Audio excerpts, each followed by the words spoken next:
Sports for Real with Coach Hall. If you're listening, you might be able to hear some thunder and lightning in my area. It's been striking all around me.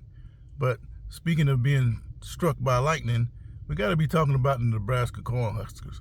For the second week in a row, their quarterback pretty much committed suicide to kill the whole team. They had the game pretty much won at Minnesota. They started making all these uncommon mistakes, and he threw an interception that led to the winning points for Minnesota. Then last week at Colorado, they're making basic stuff that scholarship football players, the kind of mistakes that you shouldn't make. You know, you're getting the snap all timed up, you're dropping the snap, then you're throwing untimely interceptions. When you were right there in the game, you were pretty much controlling the game on defense, but then you started making all these unnecessary mistakes. So after a while, the defense, they look at it, man, offense is killing us. Why should we be playing hard if they're going to do this to us? We might as well get ready and rest it up for next week. So the big question about Nebraska now is, what are they going to do for their third game? I haven't looked at the schedule yet, so I don't know who they have. And I know the Big Ten schedule is coming up pretty quick.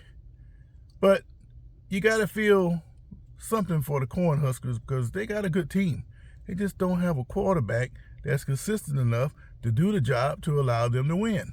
But what I do see, Matt Rule does have them playing hard. They have good schemes. It's just a matter of, can you put a whole game together without the quarterback making the critical mistakes that's going to kill the whole team? That's all I'm seeing so far out of them right now. And unless they get that corrected, it's going to be a long year in Lincoln. Speaking of lightning, did you see Aaron Rodgers go down after 4 plays last night in New York? Well, from what I understand, he's got an Achilles injury that's going to pretty much take him out for the rest of the year. That's what you call being struck by lightning. And after watching the game, it's pretty evident that defense is Super Bowl worthy. And if Rodgers could have came in and did what he does, man, the Jets would have been something to deal with. As it is, they still came back and won the game with Zach Wilson.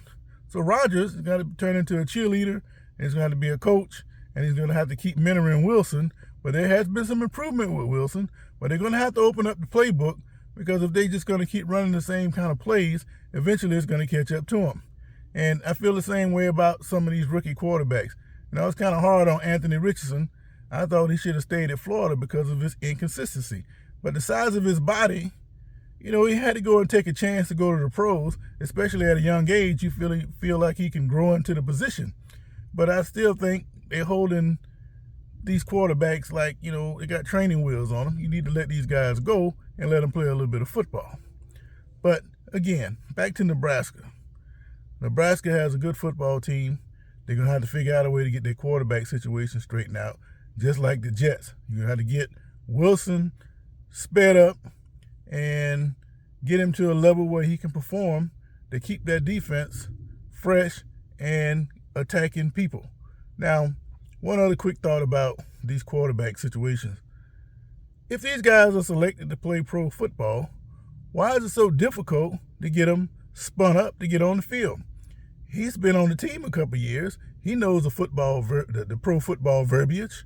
He knows what to do. He knows the kind of defense he's looking at. And he's shown flashes of brilliance at different times during his career. Yes, he threw an interception last night that was ill-advised, but there's still some improvement there. So my question is, why is it so difficult to get these guys ready to play in the professional football league if they're deemed to be able to play in professional football? Somebody let me know. Sports for Real.